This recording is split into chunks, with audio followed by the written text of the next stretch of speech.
Chers téléspectateurs, bonsoir, bienvenue dans l'émission Regard Croisé. Regard Croisé aujourd'hui, nous recevons M. Mamadou Dia du mouvement Akatanaye et ensuite M. Emile Salamso, secrétaire exécutif de la plateforme Anko Fasoko et M. Sekou Niamé Bathily du parti RPM Rassemblement pour le Mali. Monsieur Mamadou Dia, bonjour. Bonjour, bienvenue dans l'émission. Merci. Je salue tout votre staff qui vous accompagne. Je salue tous les co-débatteurs. Je salue également les membres du mouvement Akatanaye. Je salue en un mot vraiment tout le peuple malien, tant de l'intérieur que de l'extérieur, et surtout les croyants, et tant pour le Ramadan que pour le Carême aussi. Okay. Je souhaite un excellent débat à tous. Merci beaucoup. Merci. Mouvement Akatanaye, vous pouvez nous expliquer un peu là, Akatanaye, ça veut dire? Akatanaye, pour dire Assimi Katanaye, c'est un mouvement de soutien. Assimi continue seulement? Oui, pas que Assimi continue, c'est la vision de souveraineté, les actes de refondation du Mali. Donc bref, le Mali courant en un mot, soutenu bien sûr par le chef suprême des armées, le général Assimi, et puis l'armée du Mali. Et puis aujourd'hui, nous sommes dans la dynamique de l'AIS, et donc nous souhaitons vraiment qu'on prenne le temps d'aller jusqu'au fond des réformes et à l'aboutissement jusqu'à la fédération en un mot. Merci beaucoup, M. Mamadou Dia. Nous avons M. Emile Salamso, secrétaire exécutif plateforme Anko Fasoko. Monsieur Sou, bonjour. Bonjour. Ça fait longtemps. Effectivement. Ok. Je vous remercie. Merci beaucoup de nous avoir invités sur votre plateau. Mes considérations à mes co-débatteurs et mes salutations aux téléspectateurs. Comme vous l'avez dit, Anko Fasoko, c'est une plateforme politique. Mais avant d'être dans la plateforme, je suis le président du Parti Socialiste pour le Renouveau PSR et membre de la plateforme Anko Fasoko, dont j'assure le secrétariat. Aussi, nous sommes membres du Forum des partis et mouvements politiques qui est à la base de l'élaboration du document adressé à nos autorités. Okay. Merci, M. Sou.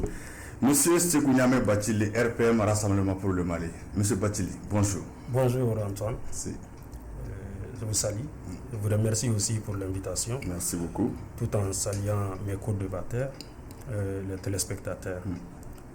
Bon, nous, ce n'est plus à présenter. Vraiment. Déjà, le Rassemblement pour le Mali, le parti de Feu Ibrahim Boubacar Keïta, le parti qui, depuis sa création, a été porté par les Maliens. En témoigne le premier mandat de Feu Amadou Toumani Touré, avec une écrasante victoire à l'Assemblée nationale. Et au second mandat de ATT toujours, nous avons vu c'est un parti qui a toujours répondu au rendez-vous des élections au Mali, qui n'a pas voulu manquer au rendez-vous en 2007, qui a été face au même président échoué, mais en 2013 plutôt, plébiscité par les Maliens. Vous connaissez la suite. Donc nous sommes là pour apporter notre contribution à l'édifice et pour aussi rehausser le niveau du débat politique. Nous avons toujours répondu présent. Pour les échéances à venir aussi, vous êtes prêts? Toujours. Nous serons toujours au rendez-vous pour les élections. Il n'y a pas de problème. Merci beaucoup, M. Sekou Niamé Bathily. Chers téléspectateurs, nous avons aujourd'hui 3 thèmes. Le premier thème, c'est la cérémonie de restitution et de signature du document consensuel sur la charte des partis. Et ensuite, il y a la taxation téléphonique et les mesures fortes du gouvernement sur l'orpaillage. Donc, je vais chez M. Dia. M. Mamadou Dia, il y a eu une signature de document consensuel des partis politiques sur la relecture de la charte. Donc, après ce rassemblement, après cette signature, cette cérémonie l'autre jour à la Maison de la Presse, quelle analyse faites-vous sur ce document? Bon, j'ai suivi l'élément, mais j'étais un peu confus. Parce que pour moi, il n'appartient pas aux partis politiques d'élaborer en quelque sorte une charte des partis politiques. Ils ont dit une proposition. Une proposition. Voilà. Parce que les partis politiques sont gouvernés par un ministère.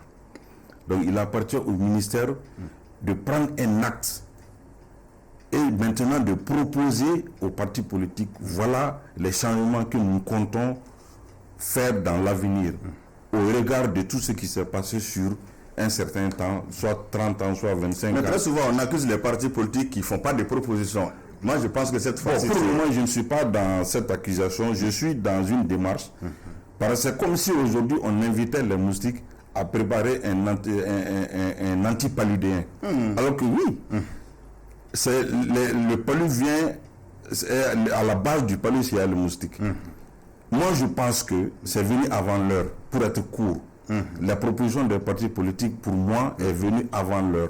C'est le ministère qui devait élaborer une charte et maintenant proposer aux partis politiques. En ce moment, ils allaient peut-être amender ou faire leurs propositions en retour. Mais ils ont pris les devants. C'est comme si pour prendre le ministère par la gorge.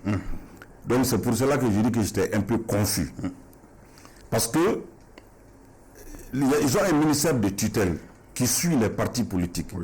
Donc la charte des partis, c'est une émanation de la loi. Et donc les partis politiques ne sont pas habilités à préparer cela. Avec les assises nationales, par exemple la refondation ANR, qui sont les assises conclues à Bamako ici en décembre 2021, il y a eu quand même, on a parlé de la relecture de la charte des partis, mais si les partis même prennent le devant pour donner des propositions, moi je pense que c'est une bonne initiative aussi à saluer. Je ne dis pas que ce n'est pas une bonne initiative, je dis que je crois que c'est venu avant l'heure.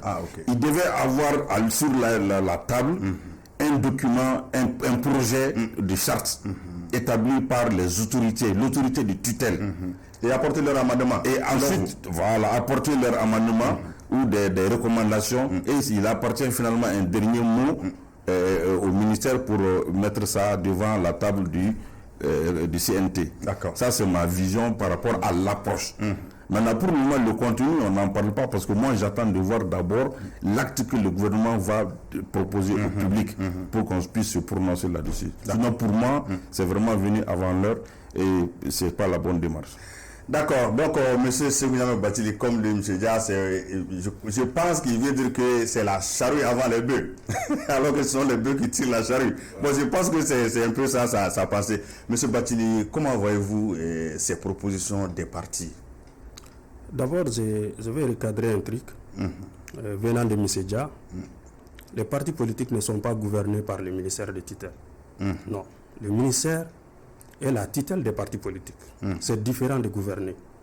Je rappelle la constitution du 25 février 1992 en son article 28 et la constitution du 22 juillet 2023 en son article 39 qui dit les partis politiques se forment et exercent librement leur activité.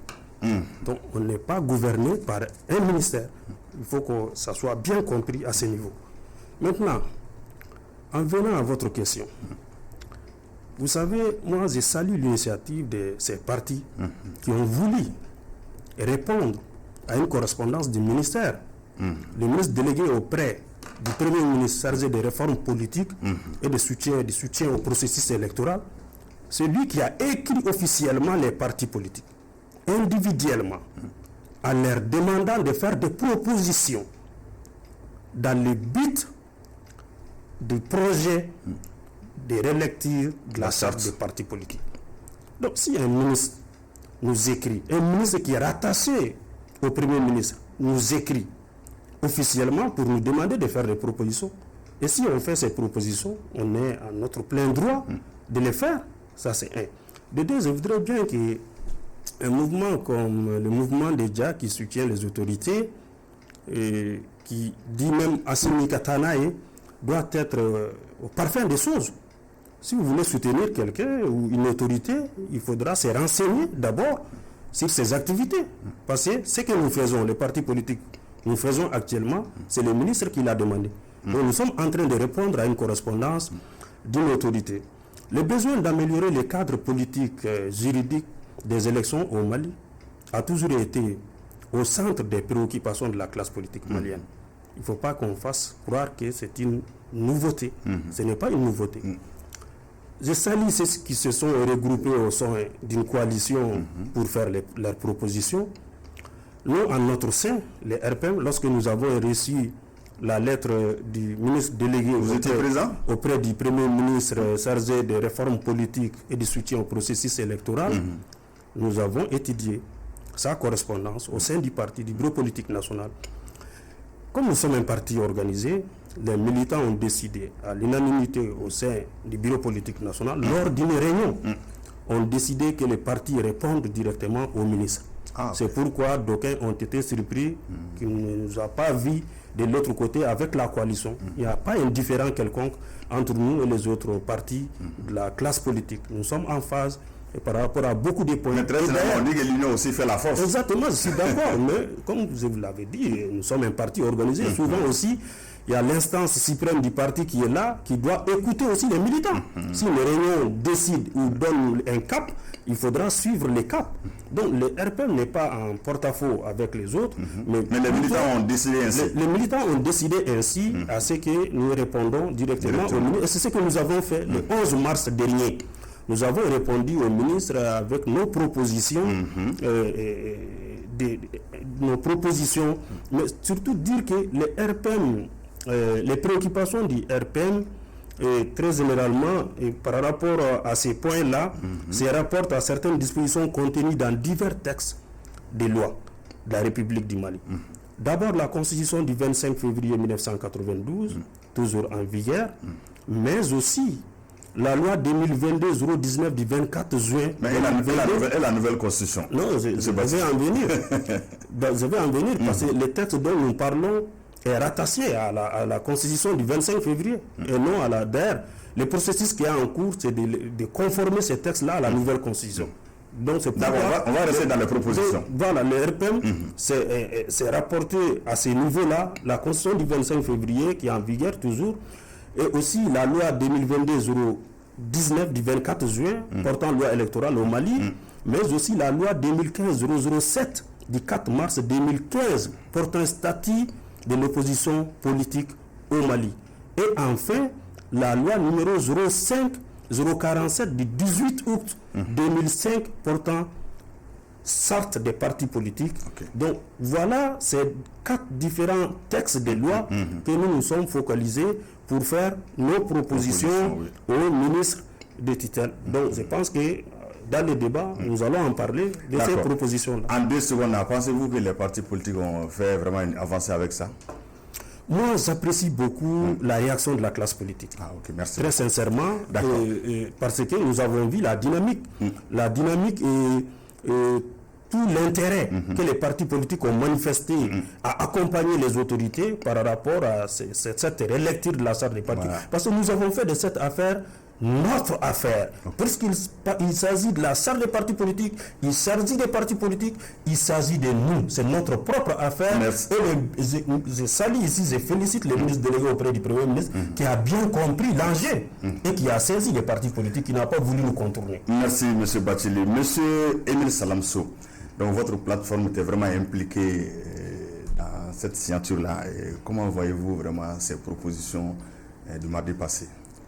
Bon, on va rentrer dans les propositions du mardi passé. Je vais essayer d'expliquer un peu les différents chapeaux qui étaient là les mardis, à savoir les FPMP et puis l'IPAC. Mais avant de répondre à ça, je voudrais cadrer un peu notre frère, M. Dia. Non, tout le monde veut cadrer M. Dia. Parce que, comme il l'a dit, en réalité, on l'a même fait dans nos propositions. Les partis politiques ne sont même pas gérés par une direction au niveau du ministère de l'administration territoriale. C'est une subdivision qui gère les partis politiques. Donc même dans nos propositions, nous l'avons inséré pour que, à défaut d'un organe indépendant, il faut créer une direction qui va gérer cette histoire des partis politiques. Au sein du ministère? Au sein du département de l'administration territoriale. Maintenant, cette initiative, en fait, est venue, comme vous l'avez dit, de 2 organisations, les FPMP. Ça, c'est le forum des partis et mouvements politiques. En fait, les FPMP a été mis en place par le comité de plaidoyer et de suivi des réformes sous le leadership de Mme Gakou Salimata Fofana. Je pense que c'est l'occasion pour moi pour manifester un axe de reconnaissance à l'endroit de son époux, M. Abdelman Gakou. Donc, ça fait plus de 2 ans que ces comités de plaidoyer et de suivi fait appel aux partis politiques pour discuter sur les questions relatives à la vie de la nation. C'est la somme de tous ces ateliers, de toutes ces rencontres qui a abouti à la mise en place de ces forums. Et ce forum a eu l'impérieuse idée d'inviter les partis politiques à s'exprimer de façon unique sur la lettre envoyée par le ministre délégué, comme l'a si bien dit M. Bathily. L'IPAC, on dit Initiative des partis politiques pour la charte, conduit par Maître Muntagatal. Maître Muntagatal est membre du forum. Il a eu l'ingéniosité d'inviter d'autres partis politiques qui ne sont pas membres du forum, au CICB, pour qu'ensemble, nous puissions avoir une seule voix pour répondre à cette invitation. Fédérer les forces. Fédérer les forces. Donc c'est à la suite de ça, de la rencontre, chaque parti a envoyé ses experts au niveau du FPMP. Je pense que la même chose a été faite au niveau de l'IPAC. Et c'est la somme des résultats produits par ces 2 comités d'experts qui a donné les documents que nous avons eu l'insigne honneur de signer le mardi passé à la Maison de la Presse. Comme on le dit, nous voulons, comme on appelle, nous voulons aider les autorités de la transition. Comme l'a si bien dit M. Bathily, on a envoyé autant de correspondances à autant de partis politiques. Si les partis politiques se regroupent en un seul bloc pour faire une proposition, je pense que c'est pour alléger la tâche de l'autorité de tutelle afin de statuer sur la charte des partis politiques. Puisque quand on dit la charte des partis politiques, il faudrait que les gens comprennent que c'est une loi qui réglemente la vie des partis politiques. Comme on le dit, dès sa formation, son organisation, son fonctionnement, et je ne dirais pas, les gens vont dire le financement des partis politiques, non, mais l'aide allouée par l'État aux partis politiques dans l'exécution de sa mission, qui est une des missions régaliennes de l'État. Donc voilà. Donc, je pense que l'acteur le mieux indiqué, ça c'est les partis, ou encore les partis, pour pouvoir s'exprimer sur ce qui va les gérer dans les années à venir. Oui, mais M. Sow, aujourd'hui, les partis politiques au Mali, ce n'est pas de la prétention, même si nous faisons un petit sondage ou bien nous avons des débats très souvent. Il y a beaucoup de Maliens aujourd'hui qui reprochent beaucoup de choses aux partis politiques les 30 années dernières. Comment expliquez-vous ça? Nous pensons que nous avons le sentiment que les Maliens n'ont plus à cœur l'affaire des partis politiques. Vous savez, quand on parle des partis politiques, on parle de qui? On parle de moi, on parle de toi, on parle de celui ou de celle qui est en train de nous régler. Maintenant, le problème vient d'où? J'arrive. À un moment donné, les partis politiques sont conçus par des hommes et des femmes. Nous reconnaissons, à un moment donné, il y a eu des sections peu catholiques, peu orthodoxes de la nation. Mais comme on le dit, il ne faut pas jeter l'enfant avec l'eau du bain. Non. Chaque groupe social a son rôle à jouer dans les pays. Donc vous voulez dire une régénération des partis politiques? C'est un éveil, je ne sais pas. Oui, là où nous sommes, nous avons fait l'analyse. Nous avons compris. Le parcours a été entaché d'embûches. Nous l'avons compris. Mais cela ne veut pas dire que nous n'avons pas encore joué le rôle qui nous revient dans ces pays, dans la gestion de ces pays. Ceux qui ne le comprennent pas, nous osons espérer qu'un jour ils le comprendront. Ceux qui pensent autrement, peut-être un jour eux-mêmes ils le seront. Ils seront hommes politiques. Mais une nation, aujourd'hui, une nation moderne ne peut pas aller sans les partis politiques. Ok, merci beaucoup. On va faire un autre tour de table là. Monsieur Mamadou Dia, même si vous dites que les partis politiques sont allés vite en besogne, mais moi je pense que avec les propositions aussi, est-ce que ce n'est pas le début d'une solution est-ce que ça ne va pas aussi aider les autorités de la transition dans la relecture de la charte des partis? Si vous avez suivi mon cheminement, je n'ai pas écarté les propositions. Pour moi, ça devait venir sur la base d'un projet. Même avec cette forme-là, ça peut aider les autorités. Oui, ça peut le faire, mais vous avez demandé mon analyse sur ce qui s'est passé. Oui. Ça, c'est déjà posé comme acte. Maintenant, la gestion, la continuité, ben, c'est ce qu'on va apprécier. Autrement dit, tous les deux débatteurs, certes, ils ont voulu me recadrer, mais tous les deux ont répété la même chose que j'ai dit, parce que moi, je parle du ministère de tutelle. Et tous se reconnaissent quand même qu'il y a un ministère de tutelle. Ce qu'il a dit, M. Sow, qu'il doit créer un département ou une sous-direction, pour le moment, ce n'est pas créé. Donc, ça relève toujours du ministère. Donc, en fait, je n'ai rien contre ça. Mais mon analyse sur ce qui s'est passé est que c'est venu avant l'heure. Pour moi, ça devait venir sur la base d'un projet soumis aux partis politiques pour leur truc. C'est tout ce que moi j'ai dit, pas autre chose. C'est pas que j'ai critiqué, c'est pas que... Non, ça vient juste de là. Maintenant, lui-même, il reconnaît qu'il a compris. Ou bien, disons, ils ont compris. Mais ce qu'ils ont compris, est-ce que les Maliens aussi ont compris ça? Voilà pourquoi les ANR ont demandé la dissolution ou en tout cas la réduction du nombre de partis politiques. Ce qui est venu, est-ce qu'il dit qu'il y a à un certain moment donné des hommes ont posé des actes, mais est-ce qu'au même moment les partis se sont démarqués de ces hommes? Non, ça ne s'est pas passé comme ça. Il a parlé de la brillante élection d'IBK en 2013. Ce n'est pas le RPM qui a été élu en 2013, c'est IBK qui a été élu en 2013. Et IBK même a pris, il a dit haut et fort. C'était le candidat du RPM. Non, mais il a dit haut et fort, dit que ce n'est pas le RPM qui l'a élu, il l'a dit. Ah, mais quoi qu'il en soit, mais c'est pas moi qui l'ai dit, c'est IBK qui l'a dit. Est-ce que le candidat du RPM? Hein? Oui, mais il a dit oui ou non? Je veux une réponse. Non, comme il a parlé sur son élection. Je veux une réponse. Il a dit oui ou non? La question vient des journalistes. Il a parlé de l'élection. IBK a dit, après son élection, il dit que ce n'est pas le RPM qui l'a élu. Mais IBK était quand même on connaît dans quel état le RPM était en 2013. Ah bon, non, nous n'allons pas rentrer dans tout ça. Non, on ne va pas rentrer dans ça. On n'est pas là pour ça. J'ai juste donné une analyse, mon analyse sur un acte qui a été posé. C'est tout. Maintenant, c'est posé déjà, nous allons rentrer dans ça peut-être dans le futur. D'accord, donc nous allons sortir de ce chapitre. L'exploitation appartient maintenant au département. Pour sortir de ce chapitre-là, M. Dia, comment voyez-vous l'avenir des partis politiques en quelques secondes? Bon, l'avenir des partis politiques dépend surtout des réformes en cours. Parce qu'on parle de refondation, on parle de Mali courant. Pour moi, on doit profiter des dispositions ou des recommandations de l'ANR pour faire un break. Pour moi, il faut dissoudre tous les partis politiques.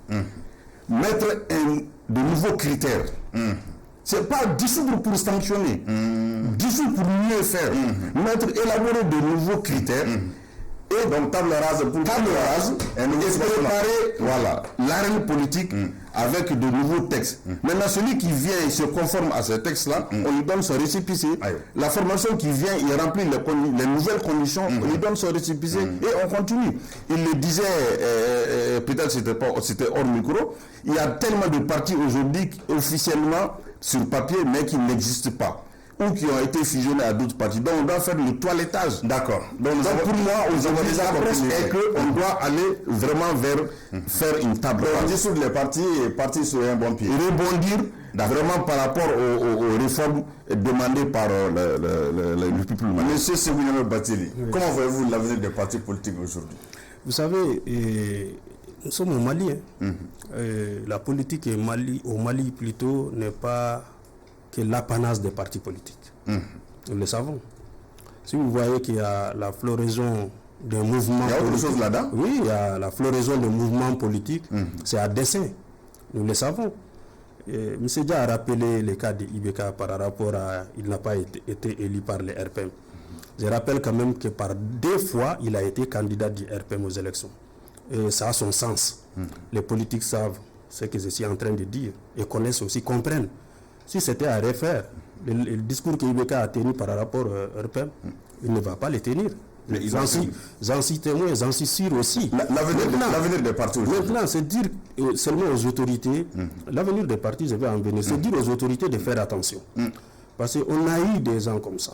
On a eu des mouvements comme ça, qui ont été créés seulement pour accompagner le régime IBK, mais qui ne sont ni d'Ève ni d'Adam liés à IBK, ni au RPM, ni au régime.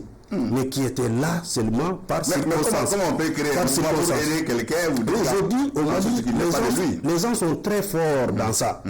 C'est-à-dire, à chaque régime qui vient, il y a des mouvements qui naissent. Des mouvements de soutien, des mouvements d'accompagnement. Il y a un ancien premier ministre qui disait qu'il y a eu plus de 100 créations de partis politiques sous cette transition. Pour quel but? Nous le savons.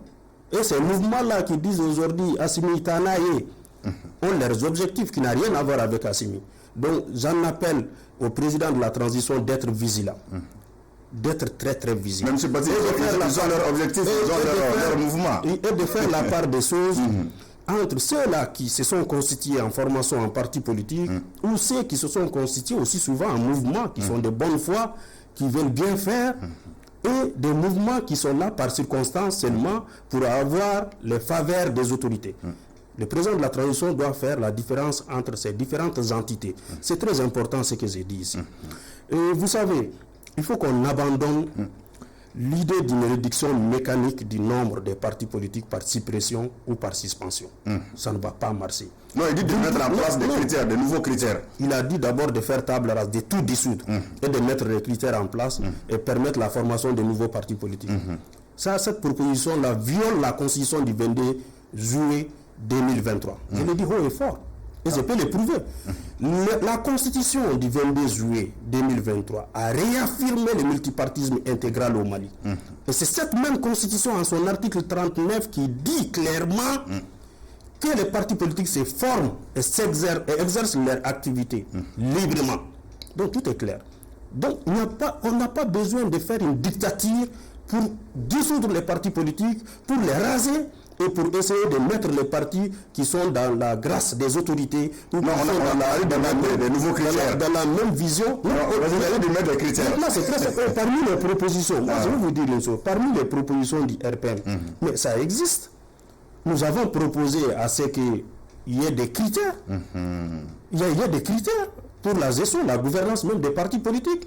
Nous avons proposé à ce que l'autorité de tutelle joue pleinement son rôle par rapport à ces choses-là.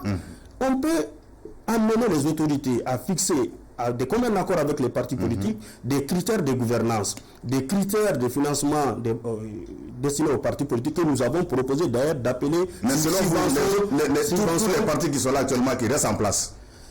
On n'a pas obligé de dissoudre les partis politiques. On n'est pas obligé. Mais je vais vous dire une chose. Lors des élections de 2016, les élections communales de 2016, pas plus de 60 partis politiques au Mali ont pris part à ces élections-là. Pendant qu'on avait près de 200 partis politiques. Donc qu'est-ce que je veux dire ici? L'ensemble des partis politiques dit clairement en son article 2 que les partis politiques sont créés pour conquérir et exercer les pouvoirs. J'ai vu dans les propositions. Un parti politique qui est créé, qui ne va jamais aux élections, n'est pas un parti politique. Et pour ces cas-là, vous favorisez les sanctions? Nous avons dit, pour ces cas-là, il ne faut pas encourager l'impunité. Avant, c'est la section des comptes de la Cour suprême qui jouait le rôle de contrôle des finances publiques au sein de la gouvernance des partis politiques. Mais puisque nous avons aujourd'hui une constitution qui a créé la Cour des comptes, qui n'est pas encore installée, nous osons espérer que cette Cour des comptes jouera pleinement son rôle de contrôle. C'est aux autorités de jouer aussi leur rôle pour que ces partis politiques-là peuvent s'exercer, peuvent fonctionner et s'organiser librement et que ça soit dans la règle de l'art, que ça ne soit pas dans ce que certains sont en train d'accuser le parti politique, que ça ne soit pas ça. Moi, je pense qu'il y a un souci de gouvernance. Il y a un souci de cadrage des textes, de fonctionnement, d'organisation de ces partis politiques. D'accord. On peut aller à ça pour essayer d'organiser encore mieux. L'avenir des partis politiques, vous le voyez comment? On ne peut pas gérer un État sans les partis politiques. D'accord. Donc nous allons vers M. Emile Salamso pour terminer ce tour de table. Emile Salamso, aujourd'hui avec tous ces problèmes, moi je pense qu'avec les propositions même nous avons vu les problèmes qui étaient là. Donc vous avez dit le chemin était vraiment, il y avait trop d'ambus là-dedans. Donc mais quand vous lisez vraiment ces propositions là, vous voyez que les partis politiques même, c'est pas une remise en cause, mais vous voyez que vraiment ils ont mis beaucoup de nouvelles choses là-dedans. Mais selon vous, après ce tour de table là, comment voyez-vous l'avenir des partis politiques au Mali? Parce que les années là, ce qu'ils ont dit, ce que M. Dia a dit par exemple de faire table rase, vous êtes pour ça? Et en fait, ce que disent les ANR, ce n'est pas la dissolution des partis politiques. Les ANR ont demandé, par rapport à la formation des partis politiques, réduire les partis politiques et les aides accordées aux partis politiques. Mais les réduire, ils sont déjà créés, ils sont créés avec des textes. Comment on va réduire? Il s'agit des les critères de réduction. Il s'agit des nouveaux partis qui vont naître, bien entendu. Mais ça ne concerne pas les anciens. Ça ne concerne pas les anciens, mais maintenant, nous-mêmes, nous avons sollicité à ce qu'il y ait des mesures incitatives de regroupement des partis politiques. Il faut des mesures incitatives, pas des mesures coercitives. Il faut inciter les partis à se regrouper. Voilà. Donc ça, c'est une bonne formule. C'est pour dire que l'extrémisme ne paiera pas dans cette histoire. Maintenant, quand je vais vous dire dans la salle l'autre jour, ce qui m'a beaucoup touché, nous avons fait des propositions. Parmi les propositions, je prends une seule, je m'excuse. Nous avons dit pas d'alliance contre nature, opposition, parti majoritaire ensemble. Mais je vous assure... Le nomadisme aussi a été cité. Oui. Je prends cet exemple seulement. Je vous assure dans la salle, des candidats de l'opposition en son temps et de la majorité présidentielle, des gens qui avaient fait des alliances, qui étaient dans la salle, qui même ont reconnu qu'effectivement, cette proposition elle est bonne. Qui étaient acteurs, mais qui ont compris. La raison pour laquelle j'ai dit que nous avons compris beaucoup de choses. Nous sommes prêts avec un nouvel élan. On peut dire que les partis politiques ont fait leur meilleur coup par. C'est bien compris. Maintenant, ce que je voudrais dire, quand vous nous parlez de l'avenir des partis politiques, comme il l'a dit, n'imaginez même pas le Mali sans les partis politiques. Ça, il faut le dire. Mais qu'est-ce qu'il faut faire? Quand on parle de nouvelles bases, il faut que l'État ou encore les autorités soient en mesure de clarifier les choses. Qui est homme politique? Qui est société civile, qui est association apolitique, qui est association politique. Ça, c'est très important. Parce qu'à la date où nous sommes, il est facile de coller l'étiquette d'homme politique à quelqu'un qui est dans une organisation politique. Mais alors que vous allez trouver d'autres organisations, je ne dirais pas parallèles, mais qui cogitent autour des partis politiques, font les mêmes actes que les partis politiques, ou encore font les mêmes activités que les partis politiques. Donc il faut clarifier. Mais bien sûr, ça c'est nécessaire. Sinon, on va rester toujours dans ces situations. D'accord. Merci, M. Emile Salamso. Donc nous allons fermer ce chapitre-là et... sans l'épuiser. Ah bon, nous sommes contraints par le temps. Donc pour le deuxième thème, la taxation téléphonique. Taxation téléphonique, ça fait couler beaucoup d'encre et de salive. Monsieur Mamadou Dia. Oui. Et ces nouvelles taxations-là, sur les réseaux sociaux, dans les journaux, les télés, les radios, on a beaucoup parlé. Mais pourquoi tant de tollé autour de ces mesures-là? Bon, on comprend tout ça, parce que la difficulté est que tout le monde ne peut pas comprendre la même chose au même moment. Chaque fois qu'il y a une nouvelle initiative, ça soulève beaucoup de tollé, si ce n'est pas bien compris. Et particulièrement en cette période de refondation, il y a beaucoup de manipulations et de récupérations malheureusement politiques. Dû au manque de communication? Pas dû au manque de communication. Il y en a qui ont saisi la balle au rebond pour intoxiquer la population. Autrement, la taxation, c'est un outil de gestion de l'État. Chaque fois qu'il y a des besoins, et on crée des taxes, c'est pas partout, dans toutes les républiques, dans tous les États. On crée des taxes pour régler des affaires. Ça peut être levé, ça peut continuer aussi. Ce qu'il faut comprendre par là, déjà, c'est que c'est des outils de gestion vraiment entre les mains de l'administration. Le Mali a choisi la souveraineté. Même si, je vais dire, M. Batili est encore dans la constitution de 92, dans la constitution de 2023, le Mali a établi 3 principes qui gouvernent l'action gouvernementale. La souveraineté du Mali, le respect des choix de partenariat et enfin la prise en compte de l'intérêt supérieur du peuple malien dans toutes les décisions. Donc le gouvernement, il appartient au gouvernement de prendre les décisions dans ce sens. Le troisième point, l'intérêt supérieur du Mali. Ceux qui le disent, ils ont quel argument pour contredire ça? Ah non, il ne faut pas que les fonds soient logés chez Assimi. Et pourtant, les politiciens... La liberté d'expression aussi, c'est... Oui, je comprends la liberté. Oui, mais il faut que ça ait un sens. La liberté d'expression, il ne s'agit pas de parler pour parler. Ils peuvent parler concrètement dans l'éducation de la citoyenneté. Il y a eu un président élu ici au Mali, accompagné par des politiciens encore, qui a vendu les 51% de l'assortiment. Cet argent a été logé où? C'est le président. Les politiciens, ils ont dénoncé cela. Ça s'est passé ici au Mali tout près hier.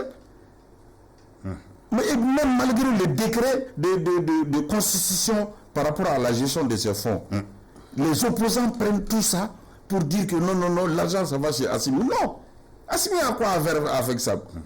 La structure a été créée pour cela. Je veux dire simplement, on a le choix, sur la base de la souveraineté, de chercher les moyens de financement de notre équipement, de notre souveraineté parmi la population. Aujourd'hui, est-ce que sur la base de la souveraineté, on peut endetter le pays? Beaucoup d'acteurs disent que ce n'était pas le moment. Le moment, c'est de travailler. Est-ce qu'il y a un moment pour travailler? On connaît des pays, par exemple la Côte d'Ivoire. Il y a combien de millions, de milliards de dettes sur la tête du pays? Qui va payer ces dettes-là? C'est les générations futures. Au Sénégal, on a découvert combien de milliards de dettes. Est-ce que les Maliens aujourd'hui veulent entendre que dans 10 ans, le Mali a des dizaines de milliards, des centaines de milliards de dettes? On dit qu'on renonce à tout ça qui vient de l'extérieur, des fonds extérieurs. On veut prendre ça de l'intérieur, sur la base des contributions des Maliens. Moi, je ne parle même pas de taxes. Moi, je parle d'appel à contribution. Que les Maliens contribuent. Et Dieu sait que les Maliens contribuent toujours. Vous, tout le monde ici, personne ne peut le contredire. Les Maliens ont toujours contribué. Sauf qu'il y a de la manipulation de l'opinion contre ça. Et vraiment, je suis surpris. Mais ça se comprend et ça doit pouvoir se gérer. Parce que avec le temps, les gens vont comprendre qu'on a fait le choix de la souveraineté et qu'on doit y faire face. Ça, c'est mon analyse de la situation. D'accord. Monsieur Sékou Gnamé Bathily, taxation. Ces derniers temps, vraiment, ça chauffe. C'est vrai. Depuis quelques minutes, j'entends le terme souveraineté sur le plateau. C'est très bon, c'est très beau. Mais est-ce la souveraineté de la précarité? Oui, parce qu'on est en train de taxer la souffrance des Maliens. Ça, il faut le dire. Moi, je rappelle que les Maliens n'ont jamais... Est-ce que cette taxation a posé les Maliens? Les Maliens, M. Bathily. Oui, encore plus. On a plus de 25 millions d'abonnés. C'était les chiffres de 2023 du rapport de l'AMRTP. Plus de 25 millions d'abonnés de téléphonie au Mali. Donc ça dépasse largement le nombre de populations maliennes, le nombre d'habitants au Mali qui est de 22 millions. Donc ce qui prouve que, bon, on sait qu'il y en a qui ont 2 pistes, il y en a qui ont 3 pistes, nous savons tout ça. Le cas peut arriver. Donc c'est dire, le problème c'est à quel niveau? Les Maliens n'ont jamais dit non, n'ont jamais rejeté une taxe. Les Maliens ont toujours payé les taxes. Ça n'a pas commencé aujourd'hui. Donc le problème se situe à quel niveau? Moi je voudrais faire quand même un rappel. Je vais faire fi de la loi d'habilitation, parce que nous savons tous aujourd'hui, même si on était en période où le CNT n'était pas en vacances, le CNT allait voter. Voilà. Donc on ne va pas quand même perdre on ne va pas rentrer dans ça. Voilà, avec la loi d'habilitation. Mais le deuxième cas, c'est quoi? Les Maliens ont demandé la réduction du train de vie de l'État. C'est pas leur droit, ça. Depuis combien d'années les autorités demandent la résilience au même peuple? C'est le même peuple qui a accompagné les autorités du début de la transition à maintenant. Mais nous avons vu aussi le président de la transition a réduit, il a renoncé à son fonds. C'est le même peuple qui a subi les sanctions de l'UEMOA et de la CEDEAO durant 6 mois et qui n'a pas daigné se plaindre, qui a accompagné les autorités dans ça. Vous pensez que ce peuple-là va rejeter une taxe? Non. Le peuple a demandé les mêmes sacrifices aux autorités. Oui, on est d'accord pour les taxes, mais réduisez vos trains de vie. Mais c'est très simple. Même les missions à l'intérieur du pays, on a dit aussi, on a beaucoup dit pour faire économiser de l'argent. Nous voulons encore plus de preuves. Quand les ministres, lors d'un point de presse, ont parlé d'abord, ont mis en avant le déficit budgétaire. Pour dire qu'avant, les régimes qui étaient là, recevaient des aides publiques de l'étranger, mais actuellement, ce n'est pas le cas. Et réellement, ça, c'est une réalité. Il faut combler ça. Non, il faut combler ça. C'est une réalité qu'il y a une réduction à ce niveau-là, considérablement d'ailleurs. Et nous savons pourquoi.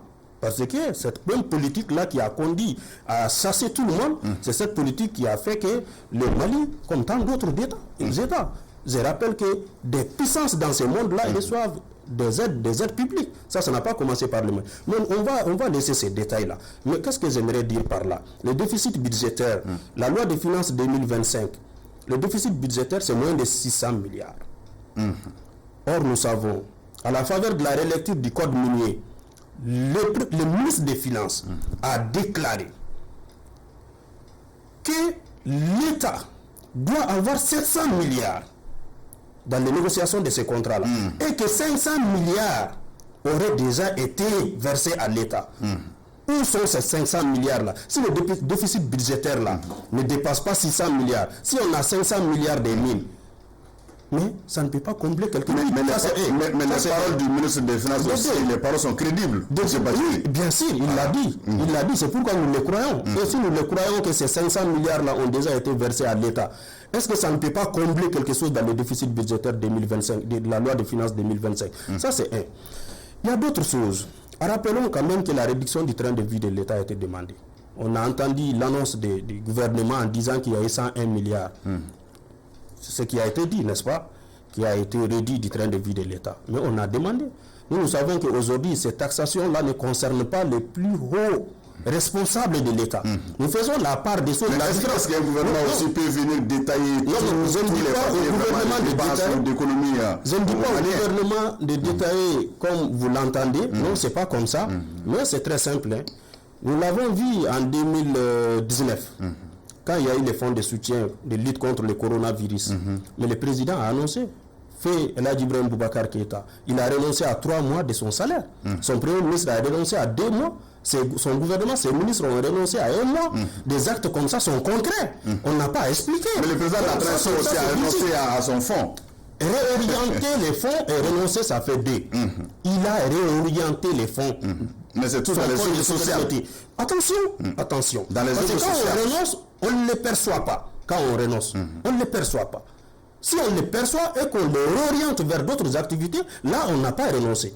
Ce débat-là, c'est très clair, je veux le dire. Maintenant, par rapport à la réduction du train de vie de l'État, le peuple a raison. Le peuple n'a pas rejeté les taxes. Le peuple demande aux autorités de fournir un peu d'effort et de montrer l'exemple en premier. Et c'est ce qu'on leur demande. Parce qu'eux, pour la majeure partie, ne prennent pas de cartes téléphoniques, de crédits téléphoniques, ne prennent pas de forfait Internet.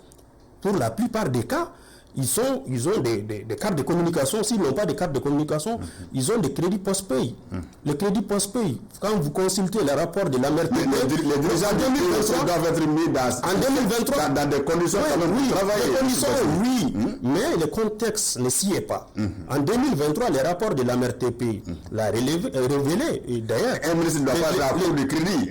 Il travaille pour l'État, M. Batili. Allez-y vérifier dans les rapports de la MRTP.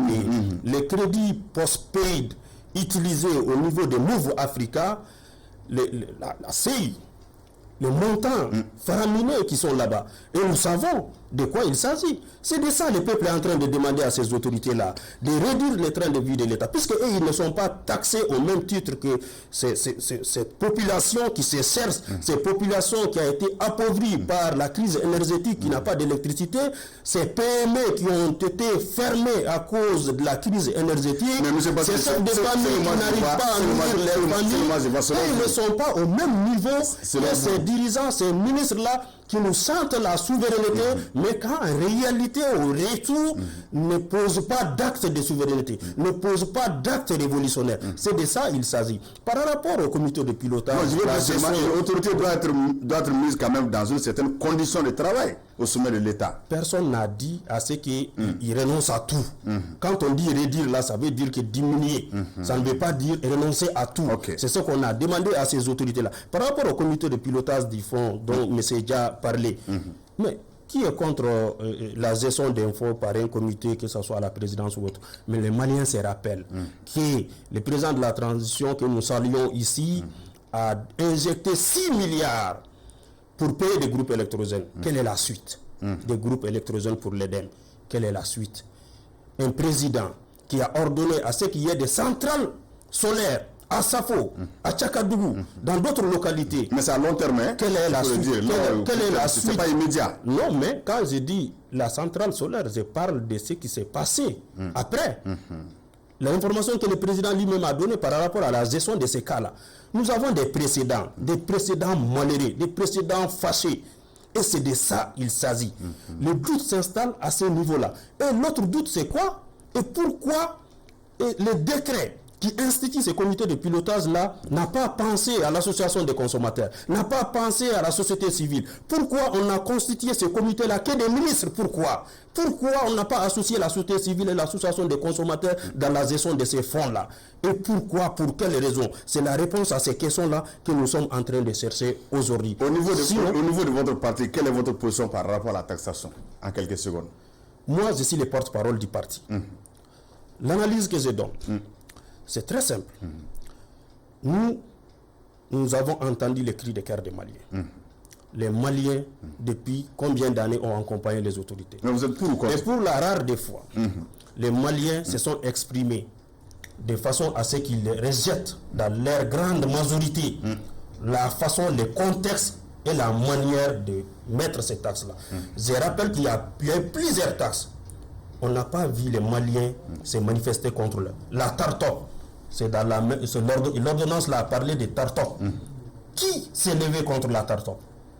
L'ordonnance aussi a parlé de contribution spéciale de solidarité, les 0,5%, qui est basé sur le chiffre d'affaires des entreprises. Quel Malien s'est exprimé contre ça? L'ordonnance a parlé des taxes sur l'alcool. Quel Malien s'est opposé sur ça? Mais si on décide de taxer la pauvreté, la souffrance des Maliens, et que les Maliens expriment leur désarroi, moi je pense qu'ils sont à leur droit. Moi j'en appelle aux autorités d'écouter ces cris de cœur là, de ne pas écouter ceux-là qui sont en train de les encourager. Parce que demain quand ça serait saut, ces mouvements de soutien, ces associations-là ne seront pas là. Nous avons compris votre point de vue. Monsieur Emile Salamso, la taxation, ça devient vraiment un problème. Et c'est vous, au forum, qu'est-ce que vous pensez de cette taxation-là? Bon, le forum n'a pas fait des rencontres par rapport à ça. Si je dois m'exprimer... Votre analyse personnelle, en tant qu'homme politique. Voilà. Donc, à notre avis, la taxation, en fait, c'est une manière de gérer, de faire rentrer de l'argent dans les caisses de l'État. Surtout s'il y a des urgences. S'il y a des urgences. En notre entendement, si les Maliens arrivent à comprendre et accompagner cette dynamique, il va de soi que cela doit se répercuter même au niveau des collectivités. En ce sens que, comme il l'a si bien dit, les choix que nous avons faits, les choix de la souveraineté, va nécessairement nous demander de faire des efforts. Mais comment comprenez-vous ce tollé-là? Vraiment, il y a beaucoup de rejet dans cette affaire-là. Oui, ça peut se comprendre. C'est dû peut-être à la crise que vit le pays. Raison pour laquelle certains vont se demander est-ce que le moment est approprié pour faire cette taxation. Parce qu'il faut voir au niveau de chaque organisation, c'est-à-dire chaque organisation qui font des activités économiques, tout, pratiquement rien ne marche. Les gens sont confrontés à beaucoup de crises. Il y a beaucoup de problèmes économiques. Merci. Donc, ce qui fait que si cette taxation aussi s'est faite, ça va accentuer aussi ce que les gens vivent. Parce que comme il l'a dit, il faut reconnaître, quand tu vas un peu au-delà des centres, je vous assure, j'ai l'habitude de voyager, j'ai vu des familles. Tout un village, si tu te lèves pour avoir 1000 francs, tu peux faire 10 familles, tu n'as pas 1000 francs. pour un problème social, bien entendu. Donc c'est pour dire que la crise, elle est là. Est-ce que le moment y est? Est-ce que le moment cède? Mais le plus important, si les Maliens arrivent à comprendre, c'est un accompagnement de la souveraineté. Maintenant, il ne faudrait pas que ça s'arrête au niveau... Mais la machine est déjà en marche. Que faire? La machine est en marche. Donc nous allons avec ça et que les Maliens comprennent que bon voilà, et vraiment c'était un moyen de développement du pays. Sinon la machine est déjà en marche. Oui. La bonne formule maintenant, ça c'est la communication. Il faudrait que les autorités communiquent. Peut-être la gestion du fonds? Non, la gestion du fonds, tout le monde sait que on ne doute même pas de ça. Ce que nous sommes en train de vivre dans ces pays, pour nous, ça ce n'est pas le lieu de douter. Mais le problème c'est la communication. Si les autorités arrivent à communiquer conséquemment, peut-être ceux qui n'ont pas compris comprendront et accompagneront la chose. C'est comme ça que nous nous voyons. Merci beaucoup, M. Émile Salamso. Donc, nous sommes pratiquement à la fin, mais nous allons survoler vraiment le dernier chapitre. Le gouvernement a pris des mesures fortes sur l'orpaillage. Nous avons vu des drames à Danga, dans le cercle de Kangaba, avec beaucoup de morts, aussi à Kenyaba le 14 février. Et à Danga, c'était le 29 janvier dernier, donc des dizaines de morts. Donc, lors d'un conseil des ministres, vraiment, le gouvernement a pris des mesures fortes et on a relevé les chefs de service, en tout cas les directions administratives qui étaient là. Donc on a tapé en haut. Donc réellement, selon vous, M. Dia, ces mesures drastiques du gouvernement, pensez que c'était un début de solution, bien c'est une solution pour les drames de l'orpaillage au Mali? En quelques secondes, le technicien me fait signe. Bon, en quelques secondes, ça va être très difficile. Par rapport aux actes proprement dits, c'est des actes administratifs. Un fonctionnaire, bon, tu peux être sanctionné, tu peux être promu aussi. Le préfet, la gendarmerie, la police, l'assainissement, la géologie. Mais tout ce qui est sûr, c'est venu à la suite certainement de remontées de terrain, d'enquêtes ou de constats. Mais ce que beaucoup ne comprennent pas, c'est quoi d'abord l'orpaillage? Comment ça vient? Et c'est là où ça va être très difficile. Déjà, ça n'a pas commencé aujourd'hui. Oui, bien sûr. C'est pour cela que je dis que ça va être très difficile de brosser ça en quelques secondes. Parce que l'orpaillage même, c'est codifié. En fait, il s'agit, dans le code, on va parler seulement sur les mesures du gouvernement. Les mesures, certainement après les drames, il y a eu des enquêtes, il y a eu des remontées de terrain. Donc certainement, on a trouvé des responsabilités qui ont failli, des responsabilités qui n'ont pas été prises. Et bien, c'est normal que l'administration prenne des dispositions. Mais dans ce genre de choses, rarement les responsables administratifs sont relevés, mais cette fois-ci c'est le cas. Oui, mais peut-être on est dans la refondation, on est dans le Malikoura. C'est certainement, comme je l'ai dit, sur la base du constat réel que c'est venu. Sinon, on ne va pas le faire quand même pour le plaisir de le faire. D'accord. Voilà, donc malheureusement, on n'a pas vu un rapport pour pouvoir commenter, apprécier et savoir réellement comment c'est survenu. Monsieur Batili. Oui, bon. Moi, je salue quand même... On dit souvent aussi que pour couper le fer, c'est à la force. Oui. Moi, je salue les mesures prises par le gouvernement par rapport à ces situations. Je rappelle que c'est deux situations. D'abord, dans le cercle de Kangaba, à Danga, Kokoyo, aussi à Kenyaba, voilà, Bilalikoto. C'est les deux événements malheureux qui ont eu lieu dans notre pays. Donc le gouvernement, c'est vrai, sur instruction du président de la transition, a pris des mesures au nombre de 4. D'abord, l'abrogation comme vous l'avez dit, des actes de nomination de certains administrateurs qui sont impliqués, selon le gouvernement, directement à la surveillance des drames, mais aussi la relecture de certains textes juridiques. Ça, c'est la deuxième mesure que le gouvernement a pris. La suspension aussi par les responsables des collectivités, des permis. Vous savez, à ce niveau-là, il y a des permis d'exploitation des mines qui sont octroyés par les collectivités. Donc le gouvernement a demandé à ce qu'on suspende ces permis-là. Et surtout des permis qui sont destinés à des personnes étrangères qui évoluent sur ces mines-là. Et enfin, le gouvernement a aussi demandé le lancement de la procédure de dissolution du conseil communal de Dabia. Donc ces mesures-là sont très salutaires. Donc si nous pouvons aller dans le sens, ça peut combattre l'impunité. Mais encore une fois, juste demander pour la sanction des responsables. Des responsables, c'est très important.